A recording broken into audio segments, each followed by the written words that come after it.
Hi, I'm Joe R Lansdale. Join me this week on One Final Twist. Welcome back to One Final Twist, the show where we dig deep into the dark corners of storytelling and talk to the brilliant minds who keep us up at night. Welcome to one of the living legends of horror, Joe R Landsdale. Thank you. It's kind of you to say. You've been writing for probably more years than I've been alive. What got you started so many years ago into Well, writing? I've told this story before, and if any people that have listened to the other podcasts have heard this, I apologize. No, it's But fine. when I was 4 years old, my sister-in-law, who was, and my brother was just about 17 years older than me, which means that when I was born, he was already out of the house. And I met a lady in Memphis who graduated with Elvis, actually. Oh, And wow.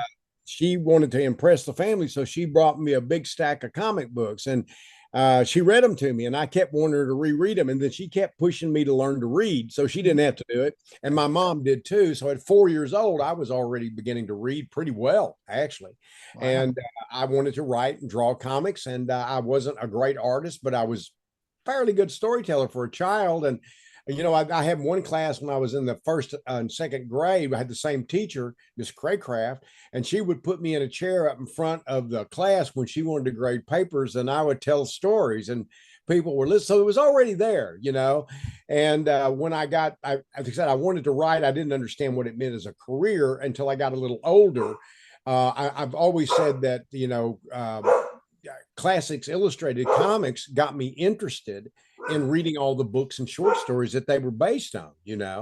And I began to read Batman comics, and I began to read these Classics Illustrated, which led me to reading the books and stories they were based on. Then I read Edgar Rice Burroughs, and in the back it always had like a little thing about his life and him writing and all that. And I realized, my gosh, people get paid for this. And I guess I was 10 or 11 when it really dawned on me, that you could actually make a living as a writer, not just write because you wanted to. So I put the combination together, and eventually, and I was 21, I sold an article, and I sold a few other articles. And then when I was in my mid 20s, I began to sell maybe 25 or 26. I don't remember exactly, but I started selling fiction. And by the time I was 29, I was a full-time writer, Oh, wow. That's and awesome. been ever since. So I've been whatever, as far as like writing and selling. I mean, I started writing. I wrote books and stories when I was a child, Oh, but wow. I would say that probably from, if you count it professionally, from the time I was 21 until now that I'm 74, that's what I've been doing. Yeah. And by the time I was 29, I was full time. Before that, I worked all kinds of odd jobs, rose fields, potatoes, pecan orchards, bouncer a little bit, farmer. I Yeah. mean, I janitor, aluminum chair factory, mobile home factory. I mean, a lot of stuff. Yeah. Do you remember what you were paid for that first article that you sold? Yes. Yeah. Well, I may be a little off. It's been a while, but my mother and I wrote it together under her name. It was Yeah. about this long. It was just a paragraphs, and we sent it to a magazine called Farm Journal. Uh-huh. And she one day had got something from him. She thought it was an ad. She threw it in the trash, and she was looking at it later. She went, "Wait a minute!"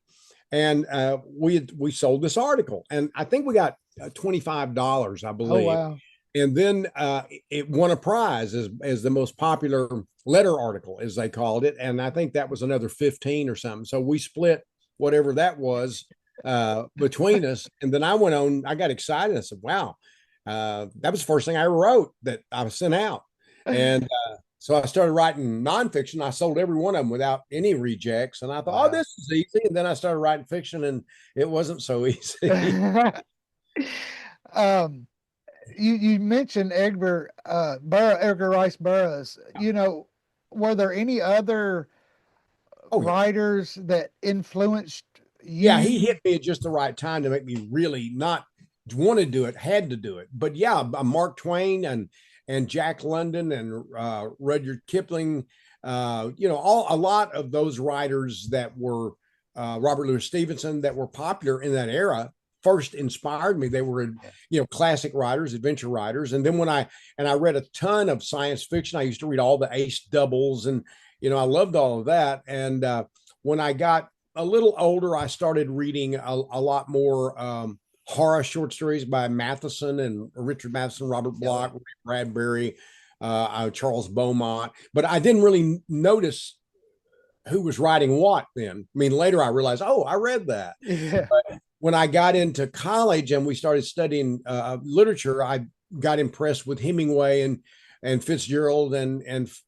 Faulkner and Flannery O'Connor, especially, Yeah. and Carson McCullers. And because even they taught some of those in college, but what happened is that some of that led to me reading other people. Now, I never finished college. I had 4 years of college and 60 hours, and because I could only take it when I could afford it. True. And I never finished. My wife had a degree in criminology and sociology. Oh, wow. But I was reading all of that, and it blended with all of my interest in genre fiction. And I had read a lot of pulp stuff in anthologies and collections, the usual suspects like Robert E. Howard and Lovecraft. And then later I would explore their works more. So I was influenced by both, I guess, what you call the genre fiction as well as the literary fiction. And I've always tried to look at it like Raymond Chandler and Ray Bradbury did, was to take those as vehicles and try to give something more to them than was commonly given to them back then. But that's changed. A lot of people do more of that now, but that's what I was trying to do. When I was researching this interview, I had no idea that you wrote some Tarzan work. Yeah. Along with, I mean, John how Carter of Mars. how was that? What was that experience? Somebody that you idolize, and then it was a great experience. I mean, some of the stuff that Burroughs had and stuff was sort of outdated, I think, socially to the extreme. Yeah. And so I had to make some changes in that, and there was only about 80 pages, and so I took that 80 pages plus the gist of what was supposed to happen, and I wrote Tarzan's Lost Adventure, and I was collaborating with Burroughs, so that was it was an amazing thing for me. And later I wrote a Tarzan novella, and I also wrote a John Carter of Mars short story. And I may do something else in there, but those were kind of, I guess, my candy store days. That's when I was writing stuff that was not necessarily as mainstream or as big dog now as it was then. But man, I love doing it. I did a lot of things like the Lone Ranger comics and Jonah Hex comics. I wrote for Batman the animated series, Superman the animated series. I wrote Son of Batman, a full-length animated film. A little Jonah Hex short film. I mean, I've done quite a bit of animation, and I did one with based on a Howard Waldrop story for George R Martin. And starred Vincent D'Onofrio, and he directed it. And it was like a 30-minute thing called Night of the Cooters, based on Howard's story. And then I recently did another one that's full length. That's a full length animated feature based on his novella, A Dozen Tough Jobs. And George also produced that, and that's coming out in pretty soon, next year. Oh, wow. And I would imagine that writing for animation is a bit opens your mind more, I guess, because things can be. It does. I mean, I'm not sure everybody would agree with that, but I really do. The thing is that you think I can do anything because it's blobs of paint, but it actually costs money for blobs of paint to go to work. And there are certain things that it's harder to do because it takes more time to animate, and it takes more time to get that kind of precision. And you can describe something that a human does, and they can certainly do that in animation, but it's still a little different framework. So I don't know that it is harder, but it requires a different way of thinking, I believe. Yeah. So your writing process, are you like do you create an outline and plot your story, or are you about seat of your pants kind of fella and just start writing and go where the pen leads you? I write from the subconscious, and I guess I go where the keys lead me. Yeah, And yeah, yeah, I don't do much writing with a pen anymore outside of my name, yeah, But yeah, I get up in the morning and it's there 99.9% of the time. I don't really ever plot it or think about it. And I only work about 3 hours a day. And I tell myself I'll do 3 to 5 pages a morning because I only work in the morning if I choose. I mean, I've had to do different in certain circumstances, but yeah, I try to do 3 to 5 pages. Some days I'll get 10, 15 or more. It's just and I finish it as I do it. I polish it as I go. And I may polish some the next morning, but I don't do multiple drafts. I do that draft, which if you look at it, how many times I've polished it, you might could call it several drafts, but I do it daily. So then when I get through, I just have one overall polish to do. And therefore I don't get bored. I don't get as worn out with the idea, and I don't yeah. want all these drafts. I'm trying to figure out what this does and what that does and how they go together. I did those things when I first started out, and I tried plotting meticulously, and it was just it was a miserable failure. And I just found the story's there. If you listen to your subconscious, the story's there. Yeah. So, you've TV, movies, novellas, comics, uh, short fiction, long fiction, Poetry. novels. What do you find as your favored medium as far as Short what you stories and like? novellas are my favorite, no doubt about it. It's changed a little. Like recently, I don't know how many short stories I've written over the years, but it's a lot. And I've sort of not been motivated to write one recently. I think the last one I wrote was last year, and I think I wrote two last year. And usually I'd write 6 or 7 a year, plus the novels, plus the screen, all that. But I've been working on film stuff in place of the short stories, kind Yeah. of.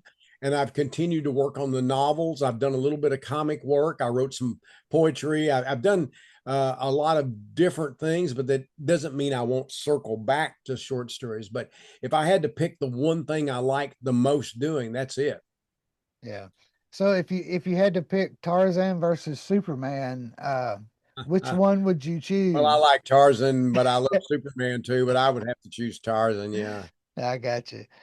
Um, this your collection. We have the essential horror of Joe R Lansdale. Now that's 20 or so short stories. So I don't remember how many, but quite a I think there's 20. I finished up some of it last night. few. Did you pick the 20 that's in It there, was or did? between me and the editor Rick Claw, who worked at Uh, Tachyon. So we kind of, I mean, if I really wanted something in there, then he was going to let me do it. But I think there were several others that I think really could have belonged in that collection. But there were a lot of stories, and we had to call what we thought. yeah. And so I think there's probably half a dozen that I would have liked to have added. But I think we picked what we thought were the best together, and that's it. That's the book. And how did you wrangle the little startup author? Nobody knows him. How did you get him to write your intro? I didn't. The Tachyon did, and Joe. I know Joe. Yeah, We're not. We don't see. We met once, I think, but we've emailed back and forth a little, so we know each other at least peripherally, and we kind of respect each other's work, and yeah, I like Joe, and I like his brother Owen a lot. yeah.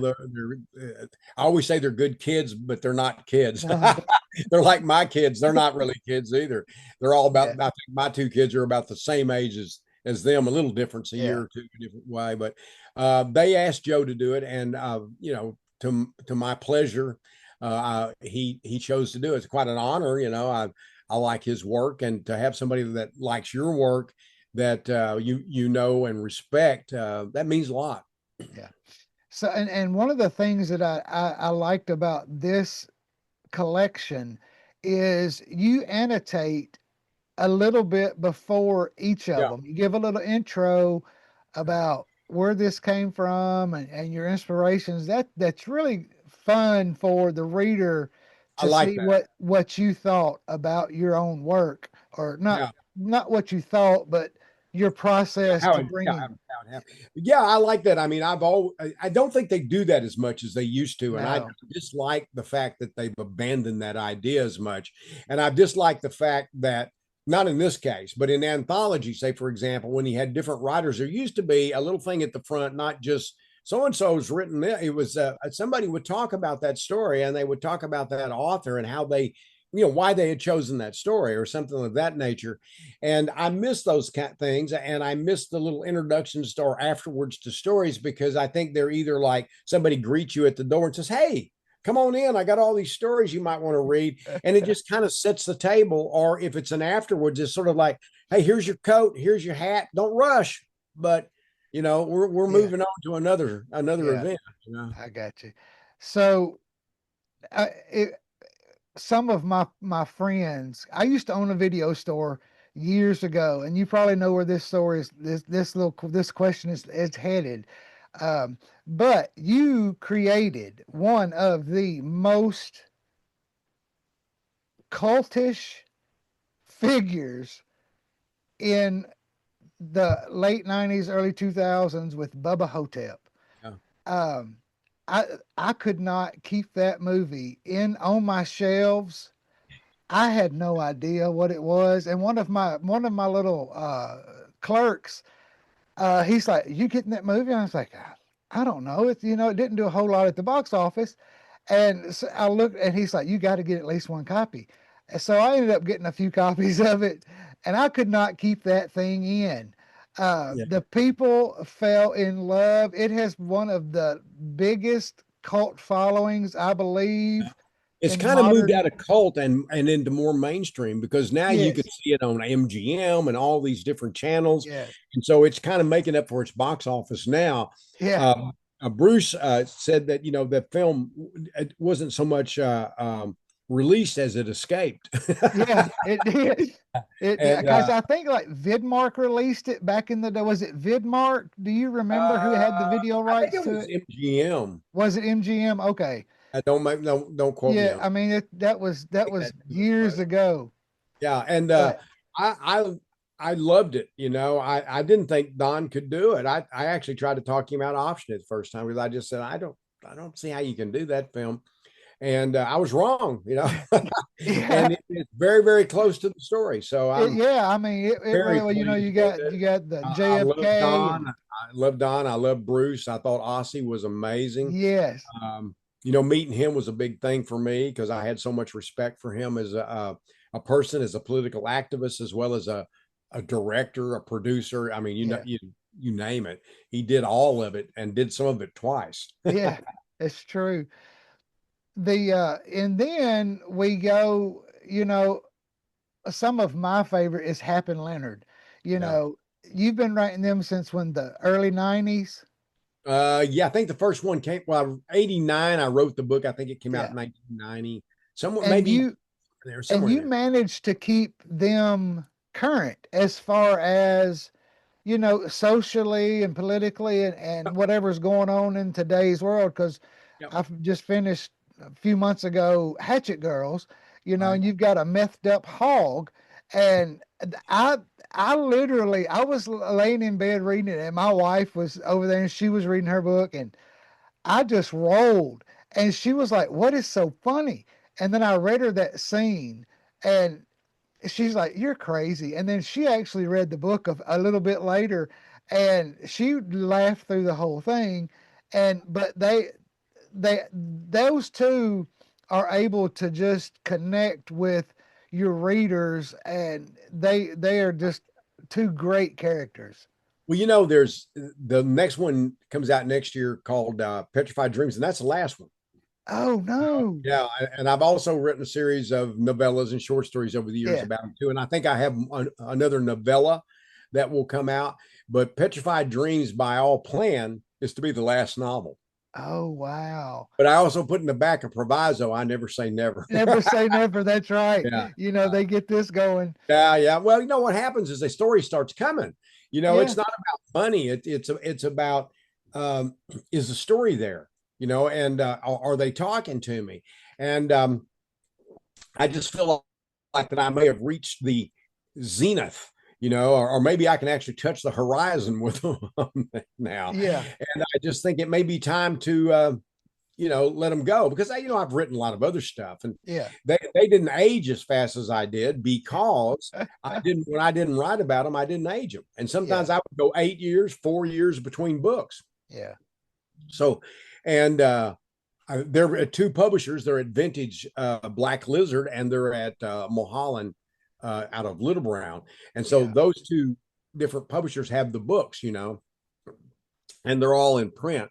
Um, I'm happy to say, along Yeah. with most of my other stuff at Vintage and Mulholland, plus a Yeah. lot of small press things and stuff like that. So Yeah, and as I was looking, doing more of the research into talking to you, I saw where Bubba Hotep is a immersive type audiobook now with a full yeah, cast.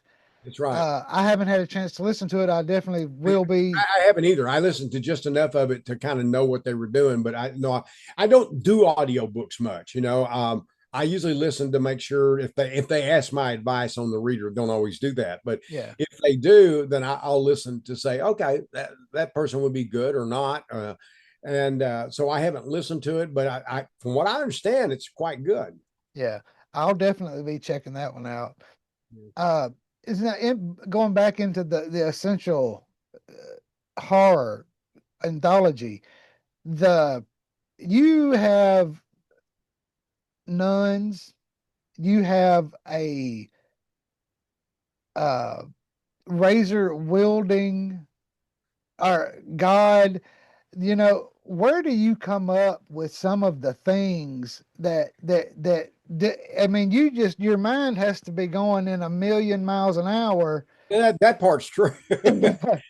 I don't know if it's going to run into a wall or not, but Yeah, I couldn't answer that exactly. I can tell you once in a while a specific thing will inspire me. That's for sure. But where all the story comes and all that, I don't know.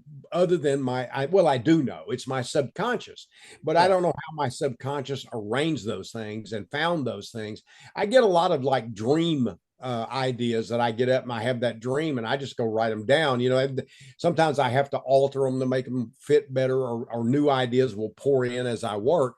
yeah. But some I wake up and they're just almost literal. Some of the crazier ones, and uh, some of the flash fiction, and I do a lot of experimental type fiction too. And I don't know that people think about that, but they're in short stories primarily. There's a lot of stuff of mine that's kind of experimental, and Yeah, I follow my interest. I'm not looking.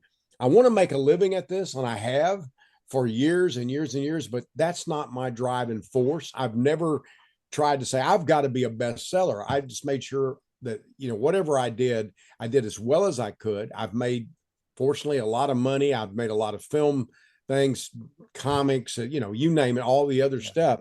So I've been very fortunate in that respect, but I've also worked hard, and I'm not a big believer in luck, you yeah. know. You But make your I own. chose my path, and I know the path I chose, and I knew I was choosing it early on, and I've experimented with a lot, and there's certain things I'd like to do that probably are more mainstream, but I just haven't done them yet, and I don't know that I ever will. But I think about them, but I don't think about doing them because they're mainstream. I think about doing them, and they happen to be mainstream, Yeah, or less mainstream. In some cases, things are just, I've got some ideas that are just absolutely nuts. And yeah, I've done a lot of that. But yeah, little things in life will give me a spark. Um, and then, I mean, one time we were driving along, and my wife and we look out, and there's a place called Dead Man's Road. And I went, whoa, there's a story. Well, I didn't have that story. I didn't have the idea per se, but there's a little feeling that I get when I really know something's there, yeah. and my subconscious goes, I got it, and it'll take it, and it'll give it to me in the back of my brain, and when I wake up in the morning, it's there, or will be eventually. Sometimes Yeah. it'll take years before that will gestate, and I don't even know it's working back there, and then all of a sudden I go, bing, you remember Dead Man's Road? I think I got an opening line. Then it just builds on it from day to day. Yeah. What if anything could you recommend to people wanting to get into writing And I mean, you write pretty much every genre. I mean, you've wrote horror, western, YA, comics. What can you tell people that want to get into writing what they can do to uh, achieve that? I would say write what you love first. And the other thing I'd say is write like everybody you know is dead. Don't write for other people, write for you, and be very selfish about it when you're writing. When you're done, then you go, "Oh my gosh, I hope somebody likes this." Yeah. But when you're doing it, if you got somebody looking over your shoulder, or at least in your mind, somebody's looking over, be it agent, be it friends, be it the market, then I don't think you have as much fun. And I mean, I'm sure there are writers who do, but Yeah. I don't. I have to be having fun. I have to be enjoying it. And fun's not always, juggling and tap dancing and all that. Sometimes it's a serious subject, but it's fun in the fact that the challenge is there and that you're trying to say something, sometimes something serious. A lot of my work is very socially oriented, not all, but very much so. And I work hard to make that work, and I try to do it fearlessly. And I couldn't do that if I wrote with other people in mind. So in that sense, right, like everybody knows, dead. That makes sense. That you're the first person that I've ever heard say. I ask that question a lot, and you're the first one to have said that. What are you reading right now? Well, I'm reading a Neil Simon play called Lost in Yonkers. Oh I've read wow. it before, and I like I saw the film version of it. And I'm reading a new collection of. I read several books at once. It's the way I am. Mine, kind of a magpie mind. But I'm reading the new Harper Lee short story and essay collection. Um, I think it's called The Sweet Forever or The Sweet. Hmm. I can't remember exact title, Yeah. but I'm reading that, and I'm also reading an old John D. McDonald book that I've read before called "Where's Janice Gantry," and I'm about finished with all those things. So they're about to be 3 books off my plate, probably tonight or tomorrow. And I've got a whole stack of things that I want to read and plan to read, and I read at least 3 to 5 books a week, and there was there have been times when I've read less, and there have been times when I've read more, Yeah. and I try to spend my time not just reading. I was fortunate. I learned to read very early, and I could read very fast, and I read every word, and my memory for the things I read is quite well. Yeah. Even for my age, is still good. Um, that's nothing I'm taking credit for. That's just some sort of genetic concoction that came together. And along with it comes a lot of things that aren't so good. But that ability to read and to do it quickly and to absorb it. And used to, you could say, well, on that edition of, so I go, oh, well, yeah, on page 10, that's where he's, I could do that. And I could do that till I was in my 40s and it started slipping away a little. But Yeah. my memory for the books I read is still quite good. And Yeah. especially the older books, because you stick that older memory sticks with you. And they're the ones that affected you the most. But, you lose some of that. It's a trade-off, but my skill as a writer has I think increased, Yeah. and that's always up for the reader to decide. But again, you do the best you can. That's right. My wife, I'm kind of like you as far as I can remember usually no problem plot lines and stories and all that for years You can after get I've read a milk at the book. store. My wife's like, I said, you just finished that a couple of weeks ago. I don't remember, and she That's gets she mine. gets me. Uh, what uh, what 3 books would you recommend uh, our viewers to read? Not your books, somebody else's. Yeah, no, but do you mean career wise, everything I've ever read, or are you talking about Yeah, new like stuff? somebody's wanting to get into reading. What Okay. what 3 books would you recommend they start with? Well, I'm a weird kid. I was young. I was a weird kid. I read the Iliad and the Odyssey and things like Yeah, that.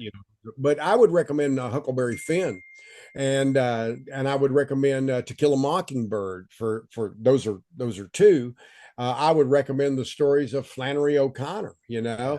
Bradbury, the really early Bradbury stuff, that's terrific. And Richard Matheson and people Yeah. like that. I Am Legend. I mean, I can't do that. I can't tell you 2 or 3 books. It doesn't Yeah. work like I'm the that. It same also way. I depends on get, the kind of mood I'm in and yeah.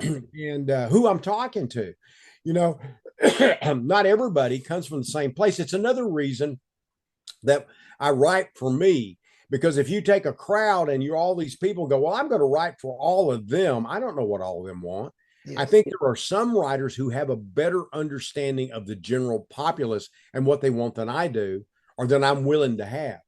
But I just think that that kind of question is hard to answer because it depends on the person. And it depends on what kind of influence you want. So most people, unfortunately, don't read anything over a year or two old. Yeah. And that's where you're never going to be a great writer that way. I don't think. Yeah. So let's do a question just for fun. So Mm. you're going on a road trip and Yep. you can take one of your characters from your novels or works. Who would you take and where would you go? I would take Hap with me because he knows the Leonard stories. I would want both of them. And I can almost say, hey, maybe I could cheat and take both those guys. I'd take those guys with me. And I think we'd just do a cross country road trip. Yeah. Those With a two lot of can. boxes of vanilla wafers, by the way. It is true. Those two. I mean, the story. I could only. They can figure out anything. The thing about those characters, and I think a lot of writers say this, they're your characters. You're making them up, but Yeah. they just seem like people I know Yeah. really well. They're like friends. And when I told my daughter that I was going to quit writing Happy Letter, she cried. She said, "No, that's how do you do that? They're like uncles." That's family. Yeah. Yeah. Um. The were Happy Leonard. We talked about Happy Leonard a little bit. Where were they based on anybody you happen to actually know, or were they just all thought up Hap in your is mind? based on me. There's no doubt about that. He's probably 85% me, and the rest of that's made up. Unfortunately, I haven't had the kind of conflicts that Hap's had, but I've had some. Yeah, And a lot of the incidents in my books, that's another reason my daughter and my son both, they say when they read it, we know where that came from. I We got you. know that in your history, or we know that other people have told us about you being involved in that, or Yeah, that you did that. And so, in that sense, a large percentage of Hap is me. Leonard is partly me too, but he's a combination of a number of people I've known, both black, white, gay, and straight, yeah, and conservative and liberal. But mostly, he's a concoction of a lot of people, whereas Hap's a lot closer to the bone. yeah. Um, if our viewers want to get copies of your works, where's the best place for them to find them? Well, I mean, in one way, you always feel guilty saying this, but the best and easiest is Amazon Yeah, because you can do that anywhere. See, I live out in the country. I don't even have a bookstore. yeah. We don't either. Yeah. So So Amazon's my main thing. When I travel, I try to buy from bookstores wherever I can. And when I do signings, I try to buy something from that bookstore. And you can order from some bookstores, but the advantage to Amazon, you can get it now. yeah, I don't say I want to read. I want to read something now, and I get it 2 or 3 weeks later. Doesn't mean I still don't want to read it, but the bloom is off the rose to some extent, and I have to wait until there's due again. yeah. I got And you. yeah, and I just feel like Amazon's the best. But if you have a local bookstore, that's great. And you can order some things online from other bookstores and other providers. But Yeah.